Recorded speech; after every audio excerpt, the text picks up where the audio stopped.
Hi. This is my third time trying this video, but this time I got rid of my dog. He's out in the backyard with my family and his daddy. Anyhow, okay, so Biden got in. Trump is out. Woo! I know some of you are very upset about that, and I am terrifically sorry. This is not personal attacks against you, but I need to open some eyes on some things. One of them being fact checking. Now, look, in 2016, I didn't like Trump any more than I liked Hillary. But Hillary had experience. She was the first lady.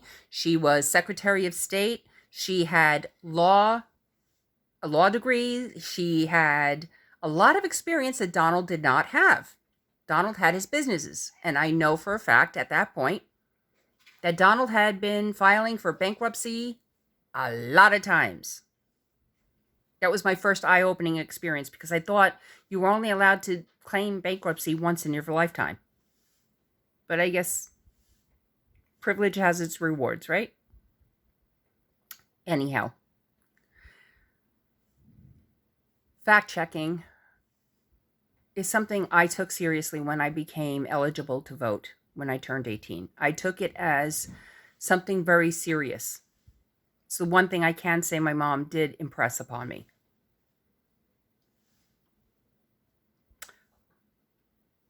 I have trouble believing politicians. You know, it's that old saying, oh, what was it? If their lips are moving, they're lying. Okay. Yeah, I believe that 100,000%. Sorry, I'm not going to sugarcoat that. Donald, back in 2016, said, 2 weeks after I'm elected, I will present my health care plan.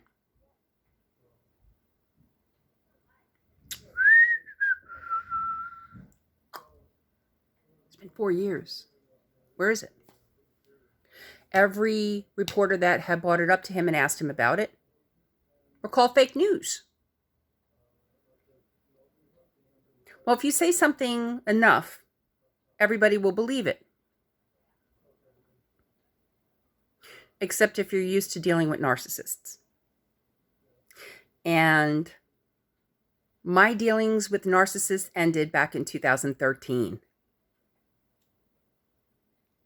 So I could see Donald coming a mile away. And true to what I had promised my mom I would do when I became eligible to vote, before voting for a specific politician, I would fact check what was being said.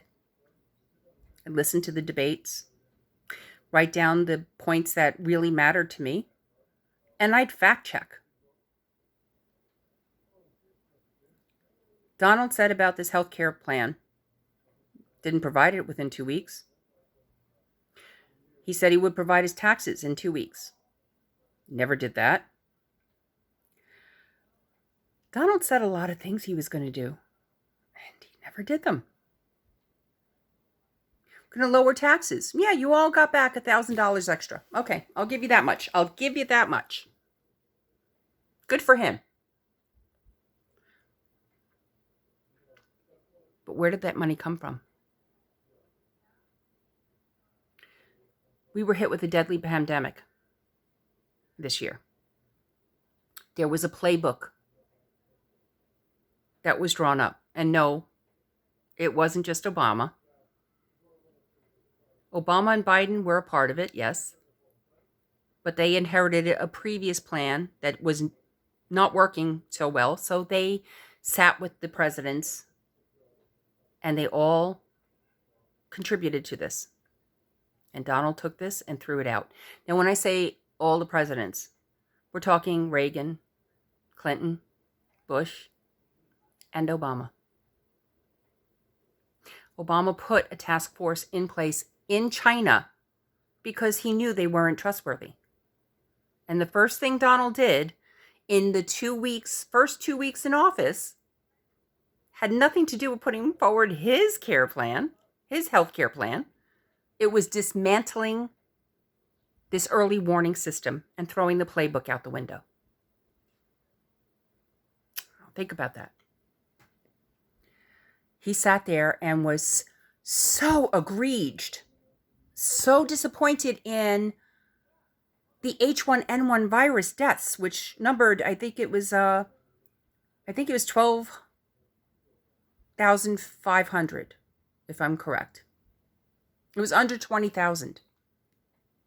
That was just deplorable. Yeah. It was too many deaths. I agree. Except for one thing. Obama learned from it and expanded on it so it wouldn't happen again. So now, this president, who was so appalled by the numbers who had died during the H1N1, went on to kill 235,000 more people, and it's still rising every day.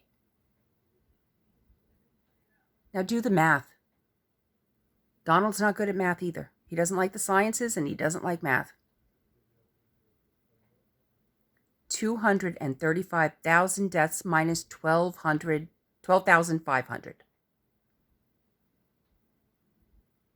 Which one is more egregious? His healthcare plan has still not been brought forward. And if you listen to his version of the 60-minute interview with Ms. Stahl, he said at the beginning, 2 weeks after my re-election. Yeah, he lost me on that one. But later on in the interview, he turned around as he was being pressed on it more and more by this terrible, disrespectful woman who was calling him out and holding him accountable, which is the job of any journalist. He said, well, I'll have to look at the Affordable Care Act, Obama's plan, and we'll have to fix it. Do you have a plan? Because you just said you had a plan. But now you're going to look at what's there that you haven't bothered with and have been fighting against to see what you can do to make it better. And nobody caught that. Why didn't you catch that? Because he has you snowed. Because he has said fake news, fake news, fake news, fake news so often that you guys actually believe that the news is fake for asking him and holding him accountable. That's what the White House press staff is about. Holding the president accountable to his constituents. Us, the people that vote for him.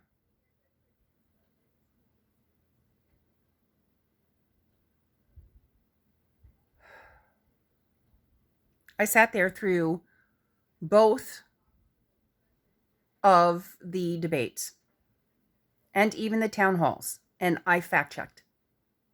My roommate and I sat there and we fact-checked what President Trump said and what VP Biden was saying. And Biden and his son were exonerated on the Ukrainian thing. Biden was found to have done nothing wrong, and the same with his son. Now, with regard to this laptop, yeah, I'm sure it's perfectly believable that somebody would fly across country to take their laptop somewhere to be fixed and then just leave it with incriminating stuff on it. Nobody's seen this laptop. Nobody has seen what it has contained. But Rudy Giuliani's jumping up and down, who a couple of weeks later goes into an interview, he says, where the woman clearly says, let's take our drinks and go into the bedroom. Now, I don't know about you, but I wouldn't be walking into no bedroom with somebody interviewing me. And he wants us to believe it was purely on the up and nothing sexual. Yeah. Borat or not, doesn't matter. Hey, Rudy, you think we're stupid? You think we're naive? My God. You and your buddy Trump seem to have the lowest opinion on how stupid the American public can be. A lot of people believed in you and trusted in you, and you let them down. They may not understand that right now. You were the failure, not the Trump supporters. Yeah, a lot of them need some professional help, that's for sure. But they wanted to believe that America could be great again, that we could have the best of everything. It has nothing to do with healthcare plans. It has nothing to do with LGBTQ. It has nothing to do with Roe versus Wade. It has nothing to do with... It has to do with being progressive, growing with the times, changing with the times. Fossil fuels are out, guys. Look, I don't want to give up my plastic straws any more than anybody else wants to give them up. But you know what? I want my earth to live. I want to be able to go to beautiful places and see waterfalls and fowl and wildlife and not canned hunts.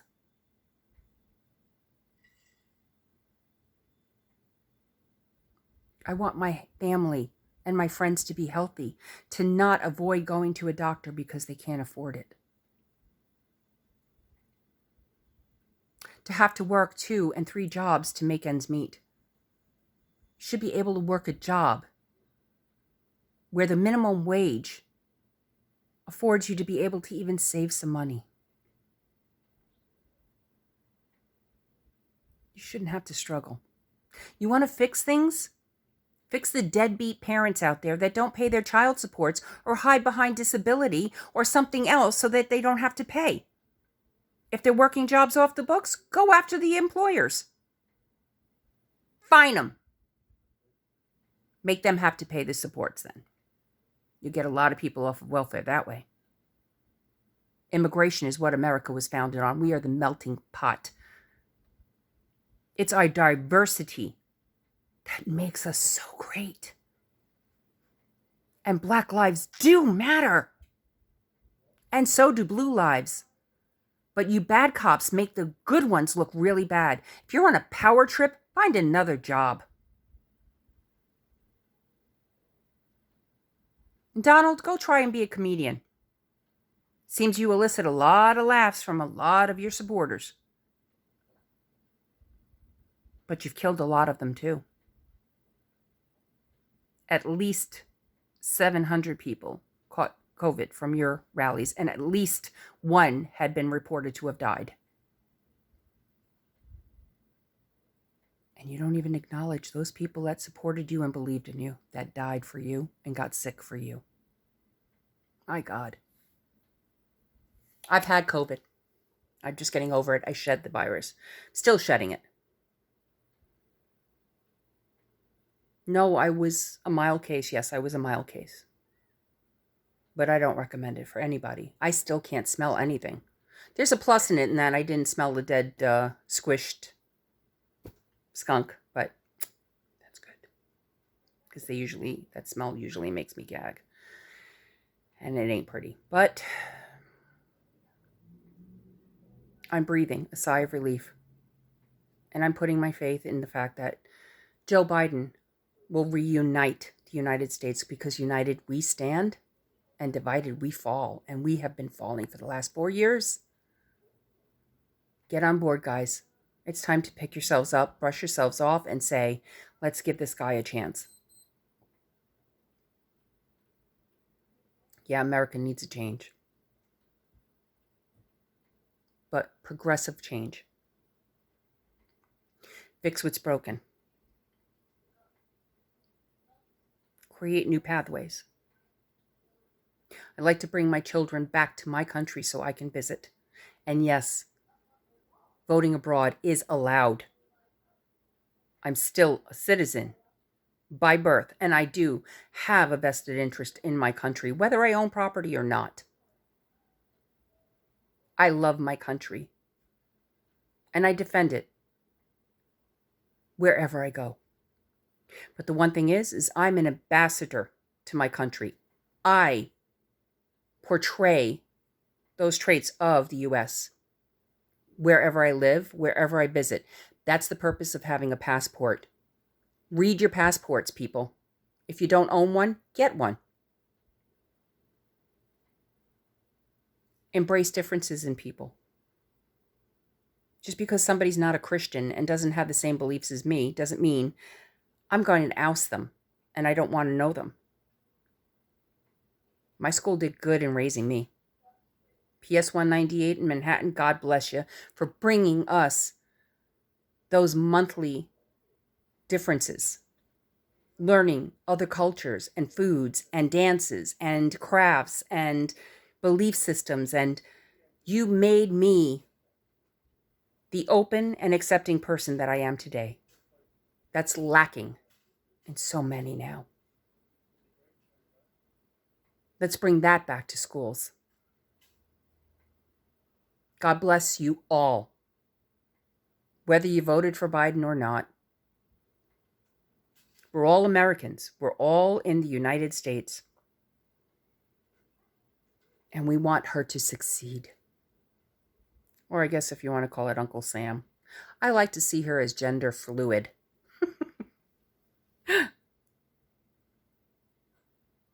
Be good and be kind to one another. And let's stop the madness. United we stand, divided we fall. It's time to reunite under Joe Biden and Kamala Harris. Take care.